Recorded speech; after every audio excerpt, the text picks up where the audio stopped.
Welcome to the Slop Farm. Enjoy the video.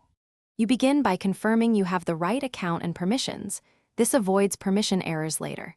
Next, press the Windows key or click Start and start typing PowerShell. This triggers search. Once done, glance at the matching results. Windows PowerShell and PowerShell, Admin. Choose the normal entry for standard tasks or select the Admin option to run elevated commands. This first step gets you to the exact app listing quickly and prevents confusion between similar entries. After locating PowerShell, right-click the result to reveal context options. This is where you choose elevation. If you need to modify system settings, select Run as Administrator, otherwise open normally. You can also use the keyboard. Press Ctrl plus Shift plus Enter after typing PowerShell to launch Elevated instantly. Once open, check the window title for Administrator to confirm elevation.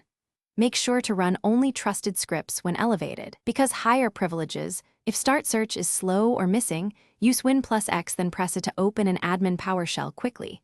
This is fast for power users. Alternatively, open File Explorer, click the address bar, type PowerShell and press Enter to open in that folder, handy for file work. Once done, close the shell with Exit or the window X. If PowerShell doesn't appear, make sure optional features are enabled or install the latest PowerShell 7. If problems persist, reboot and retry. Thanks for watching. Consider subscribing if we helped you today.